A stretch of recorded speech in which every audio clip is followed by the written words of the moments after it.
And we're live with the one and only Mr. Andrew Hamilton, 18 years, CEO of the Ice House, now chairman of Ice House Ventures. Not And, even chairman, Glenn, just a humble director. oh, just a humble director. Yeah. Fingers in more pies than I care to think about. That would be good if everyone paid me, wouldn't it? I was gonna play a bit of blues, the old hoochie coochie man, because you're even getting into the medicinal cannabis side of things. Yeah, that's true. Yeah. And all-round freaking legend that has probably easily, I'd think, the most connected person in New Zealand for anyone that wants to do anything in New Zealand or overseas. So welcome, mate. Hey, mate. It's good to see you, Glenn. Even though we're like, if you think about it, we're only about 800 metres away from each other. We could see each other at the Oraki Basin. Not that we're allowed to do that. I'm quite comfortable with this distancing. Did you find your golf clubs, by the way, when those got stolen? No. So if anybody wants to do me a favour, hook me up with some clubs, because some mother has stolen mine. I know. Well, that's what you do when you leave the golf clubs in the back of your truck on Lucerne Road in Remuera, mate. Yeah, well, you know, us Remuera-rights. Anyway, state of the nation, mate. Hey, what's your feeling in regards to SME New Zealand and where we're at right now? Well, I don't know how many days you are at home without going to the supermarket. I think I'm 14 days, and we just paid the neighbour kid to go to the supermarket for us today, which is a good outcome. I think first week everyone was kind of like, oh, what's going on? Second week people have got busy. They're thinking, what do I do? And then maybe they're starting to go, what's going to happen after? So, look, there's no choice. I watched a interview with Michelle Dickinson earlier this morning, and I read her blog. And you know, for those that have been hit immediately, they've just gone, I've got no choice. I've just got to get up and fuck, I've got to find a way. So, state of the nation, I think everyone is quite isolated. It's quite surreal. And there's a group who are just running to keep up. And then there are a group going, right, I've actually got to do something. I have to think about how I redo it. So I'm always going to say optimistic. But, you know, when I sit there at times, I think about all those people who've lost their jobs, or the owners that are thinking, I need to, you know, remove some headcount. And so that's pretty tough. Yeah, I think John Key summed it up quite well when he said the other day, you know, we can pretty much separate into the three buckets. You've got those that are essential services, they're operating as normal. If anything, they're booming at the moment. They're run off their feet. There are those that are on restricted serviceability. They've got some staff working from home. They may have some of their staff that they are reducing their hours, and they may have to streamline their business and lose some headcount and cut some significant costs just to get them through. And then my words, not his, there's the third bucket who turn around and go, well, my business is fucked. I'm in tourism, I'm in hospitality, I cannot open my doors, and especially those in tourism and related fields, I can't see the end of the tunnel. No, and I think that's true. I mean, I've thought about it as survival, thriving, revival. And survival is just, what can you do? And I've seen some businesses just go, we're just going to close the doors for now, because that'll cost us less. And it's a legitimate strategy. Yeah, so, and then some are smoking, like, you know, one of the companies that I work with and I love is Blue Frog Breakfast. And they had an incredible March, obviously, because they do muesli, and their online and supermarket partners have been incredible. They're at the same time wondering what's going to happen, and how they are going, right, well, we need to be really lean and mean to keep going. And so I think, you know, those that thrive, and then the others that go, is it just going to come back, or do I actually have to use this time to think, how do I pivot into a different mode of operating? And that's pretty interesting. I don't have any. And then lots of people spending time on spreadsheets. Have you done your spreadsheet around your incomings and your outgoings? Mate, slash and burn. Yeah, it's tough. Right? It's tough, but actually a few of the things I've seen some people doing, which is really, really good, is, you know, obviously income is way down, costs, you know, right, what are they? And then talking to your staff about, hey, we've got the wage subsidy, good, but through this period, we're going to need to talk about what happens after that, and whether we use leave, whether we go down to 80% for the next phase, and then 50% the phase after, whether we look at reorganisation. I think those businesses that are really open about that are the ones that are actually getting their team together to go, right, how do we do this? Absolutely. I've been super impressed with how our staff have responded to it. We've tried to be as open as possible all the way through. And with the connector side of our business, it's relatively new. We're less than 3 years old. So I would still classify ourselves in startup phase. And even before this all happened, we're regularly sharing, you know, these are the financials, guys. This is where we're sitting. This is our break-even point. You know, we're sitting pretty at the moment, or we need to pick it up. Yeah. And when we sat down and we just said, hey, look, this is where we're at. Everyone absolutely was on board. We're all, every single person in the business took a pay cut, including the directors, and rightly so. Yeah. The team went down to 4 days a week. I'm working 12. And we're using some annual leave up as well. So you're working 12 days a week. That's how you maintain your marriage too? Yeah. This I have dubbed this lockdown period Operation Don't Get Divorced. Yeah. Mm-hmm. Yeah. Well, your wife's a business owner, so how's she going? Well, it's really interesting. Some confusing messaging coming up from the government in regards to the online business. What can you sell? What can't you sell? What can be picked up? What can't be picked up? Yeah. I think the intention is absolutely spot on and right. It's not filtering down through the bureaucracy to get a clear message out to those that are in business. I suppose one of the things I've observed, like I'm trying to learn one Māori phrase a day, right? And so I actually had this friend of mine called Blaine, and I had a Zoom with him on Friday afternoon, and he was teaching me some pronunciation. And he was telling me, hey, I can still get my whiskey from the trust shop, right? And so he was all happy. And then the next day, they closed that down. But then I got an email from someone saying, hey, you can buy your whiskey online now. And I was like, wow. Yes. But, you know, it's all about .co.nz, support one of my clients. Yeah, but we've just got to deal with that ambiguity because everyone's trying to work it out. And we just got to go, as long as people are safe, I don't think there's any issue with selling stuff online.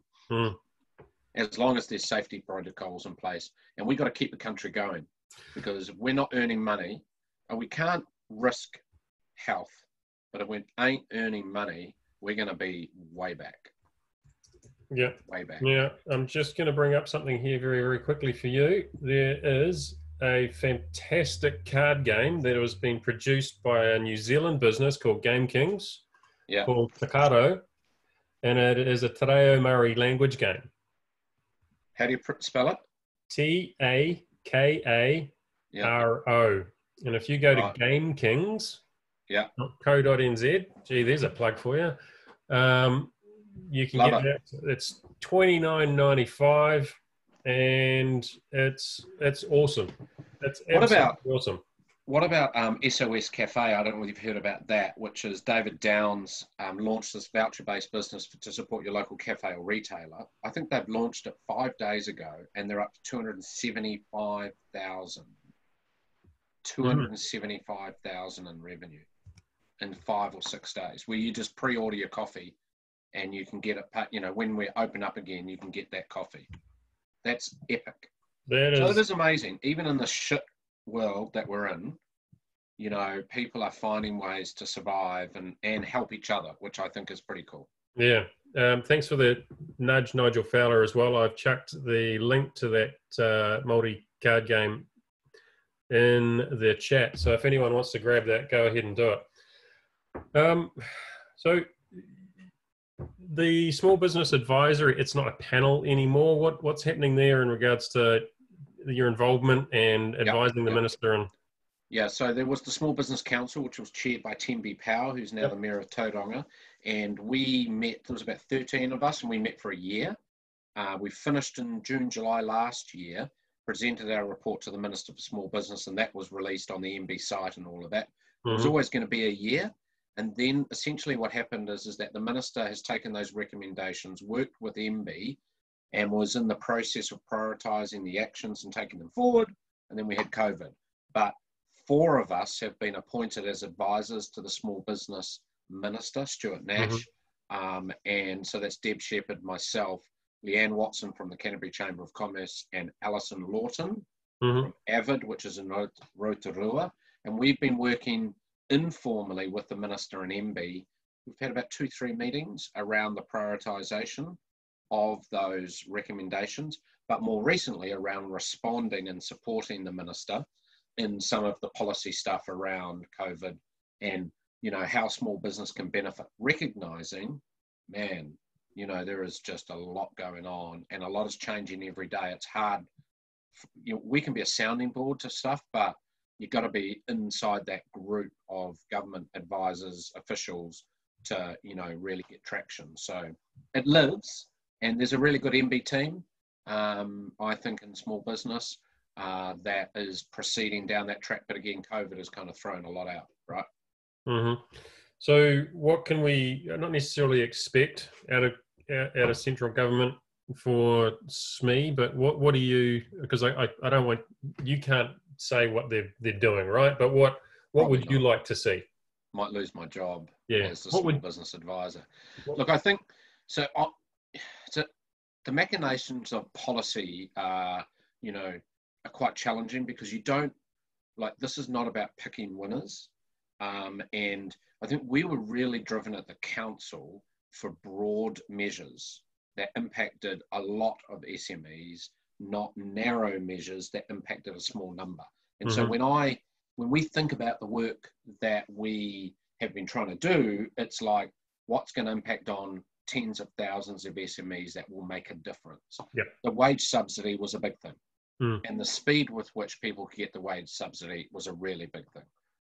And then I think the government adapting to some of the peculiarities of the conditions as well. I think, you know, at the same time, their focus has been on survival.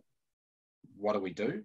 I think what they're now going is, what do we do to help the survivors move out? Yep. I think, I don't know whether you also saw that safe harbour legislation came in, that essentially, and hibernation legislation, which means you can hibernate your debts for a period of time. Yep. I think you've seen the government guarantee on lending.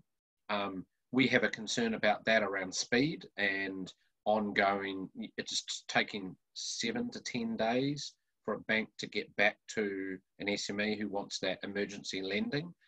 That's kind of just, they're just never dealt with that sort of volume. So I think you'll see more wage subsidy stuff continuing. With the bank guarantee scheme, do you think that there's a little bit of pushback from the banks there as well? Yeah. Well, I don't know about that. I saw something today. I'm a customer of one of the, my business account. So I got, the bank sent me, here's how you apply, and it looks really good. And I kind of swallowed when it said, and your personal guarantees and, you know, your security for that. If I was lending people, I would probably think about that. So I think there's a bit of pushback, but the banks want to get the money out. It's just not natural for banks to lend to people en masse with massive risk. Yeah. Right? So even at 20%, the banks still sit there and go, they still got to make a risk-based decision. So I think we've got to see how that comes out. You know, really interestingly, in the US, they've got this thing called the Paycheck Protection Program, which is like this guarantee thing, but all of a sudden you're getting these processing apps coming up for banks that enable the bank to more quickly make a decision on a loan. Because we've got to get that money, I think, ideally, get the money into the economy. But I think the other thing is, a lot of people are pushing back to government, going, what are you going to do for us? And hey, us as entrepreneurs, who's the first person that's responsible? You, me. You know, if the government can help and create the environment, great.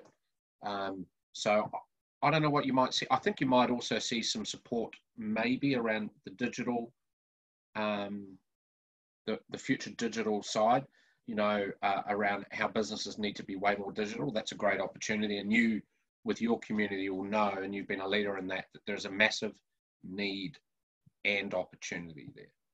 Yep. I mean, even simple little things with things like bakeries and the such like now being deemed to be essential services, and they can sell online if they can provide contactless delivery.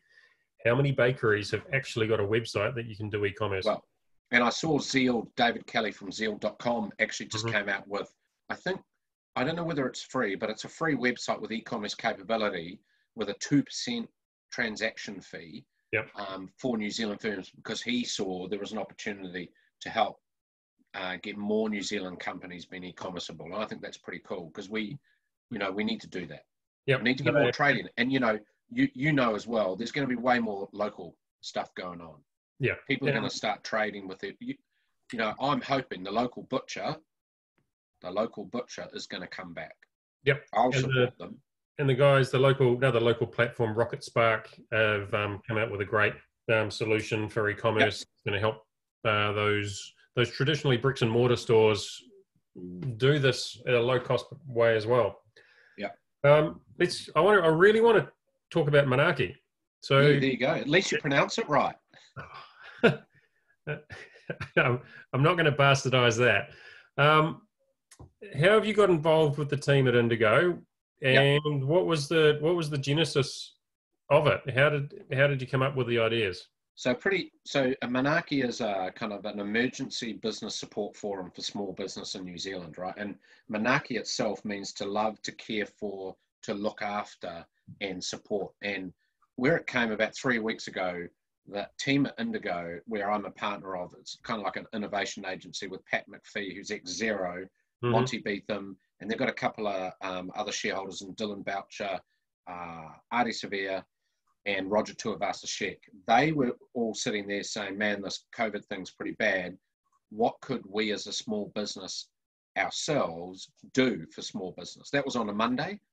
We kind of played around with it to Thursday night. And then Pat and Monty said, and Pat's wife, Jada, who's a business partner as well, said, let's go.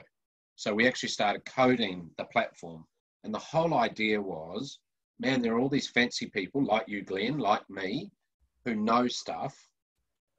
How could we create an environment where we could help business owners with problems they've got in their mind?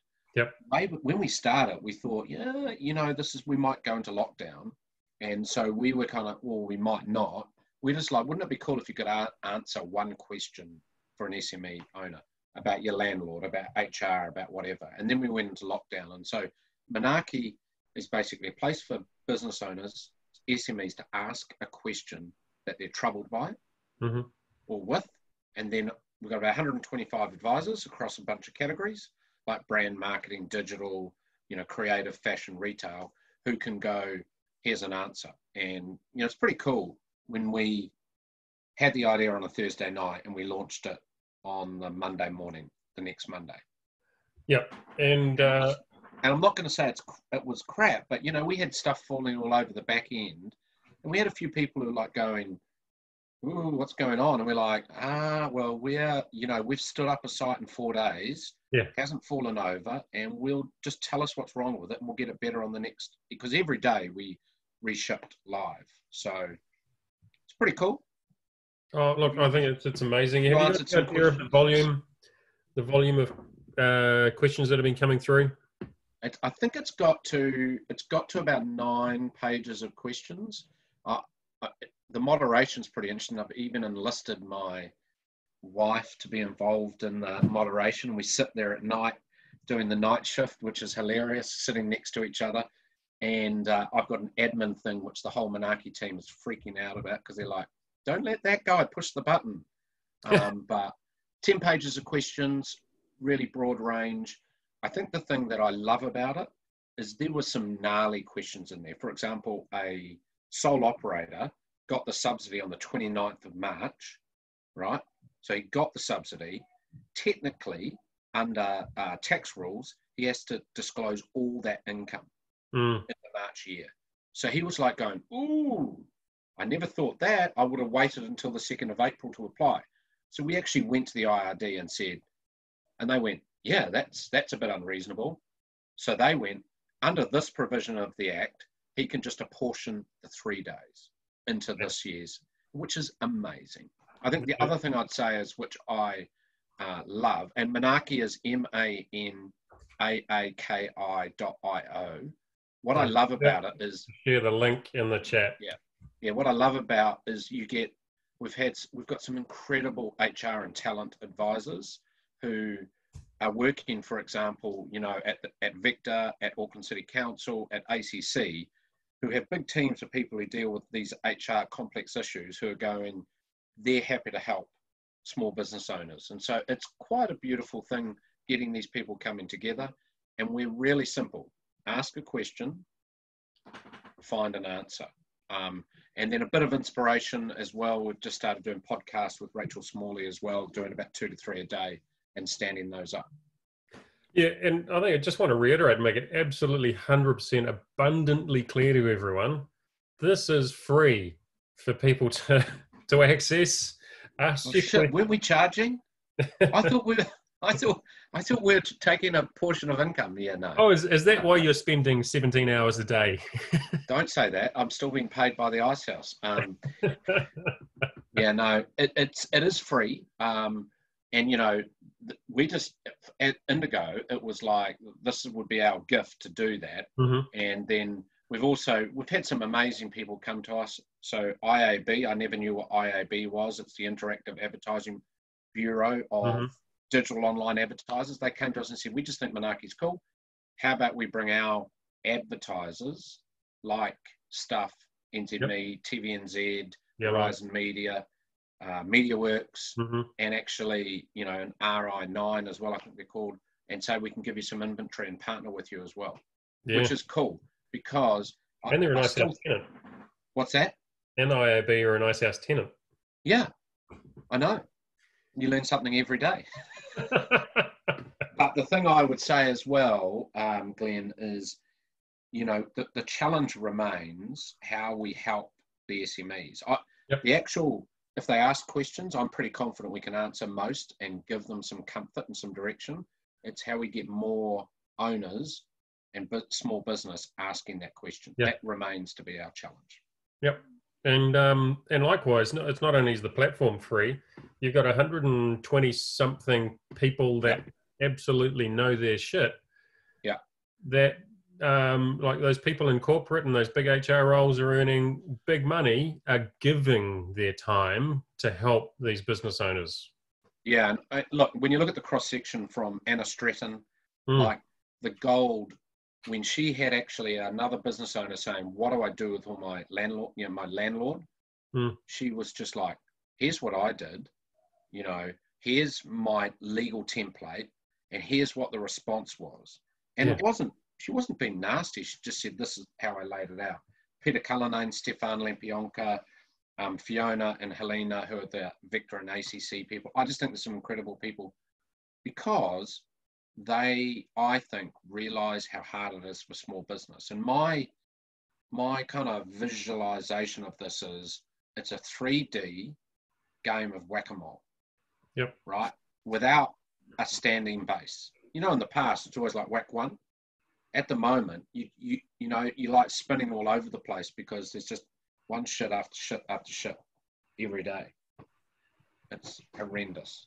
Yeah, absolutely, mate.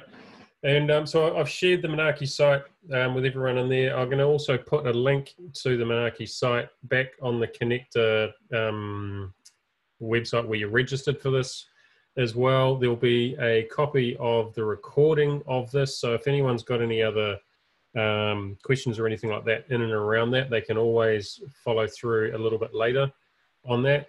But any advice that you've got for small business owners today before we sign off? I've said that I want to keep this to half an hour because we're both under the pump. The most important thing for me is that all of us need to understand our base. We have to, so that's the first thing. Just we need to know where we really are. And then the second thing is not to lose hope. Yep. That's it, right? Understand your base, have hope, and then go out and try and hustle and create some shit happening. It's amazing how the little wins add up to something. Yeah, absolutely. It definitely feels to me that actually Angela Farrelly showed a really great slide in and around crises and how people respond to a crisis in an interview that I was on oh God, 2 weeks ago. Yeah. And it went through the different phases about how we react to things. And Yeah. it feels like we've come through the shock phase where it's just like, I've got no freaking idea what's going on. I'm just freezing. I'm stopping spending. I'm stopping everything. I'm just going to hunker down. And I need to take a breath and figure out what the hell's going on. And we've sort of feels like we've moved from that to, okay, I've taken a breath. Now I need to start thinking about what are the next steps for me, for my business, and what's going to happen as we move out of each phase. So I'm thinking about that, and I'm about to move into that next stage where I'm actually going to be making a plan. So not a crisis plan of how do I cut costs, but that proactive plan around now, how do we move forward? It is interesting though, and I totally agree. And that then needs to be broken down into hourly, daily, weekly sort of wins. And you just got to go and get a win and not so worry about, oh, that's not a big deal, because any deal is another hour or day that you can keep going. So I think that's important. Now, one of the questions was, do I know any small business that's been successful in achieving a loan under the new 80-20 rules? No, I don't. I know one of my companies is doing that, and they had the meeting with their bank yesterday. I'd love to see some data. Maybe that should be published so that we could all actually see what's happening with that. Yep. Andrea's just asked if we can share the crisis stage presentation graph. Andrea, if you email me, I'll just put my email in the chat here. I will see what I can get through to you. Yeah. And all that. But for me, it's remembering that communication is probably the most important thing that you need to be mindful of right now. Number one, communication with your clients, and then also with your creditors and your debtors. There are things that are happening that transcend whatever the transactional deal and contract were right now, because people understand that we're in unprecedented times, and they are prepared to make it work in most circumstances, as long as you can communicate and you can validate what your plan is moving ahead. We're all out there to help each other, because there are not a huge amount of people that are actually forging ahead and kicking ass right now. And it's critical that we talk to each other to help each other through. Yeah, 100. Yeah. And lastly, pay your bills. Because if you can, seriously, if you can pay your bills, then everybody that you pay can pay their bills, and that money that we need to keep the merry-go-round going. We should make sure the supermarkets now pay small businesses on a 10-day cycle permanently. Yep. Brilliant. Hey, look, mate, we're just hitting the 30 minutes. I've got stuff to crack on with. You've got stuff to crack on with. I said I was going to keep it to this hard and firm. Cool. I really appreciate you taking the time. I don't even think you dropped a single F-bomb. This is probably an unprecedented conversation that you and I have had. Really? Yeah. And that's because I've turned into a consultant and I need to earn money now. Yes. It's on the government coffers. All right. Okay. Thanks, bud. Have a great one, and we'll catch up. See you guys. See you, everyone.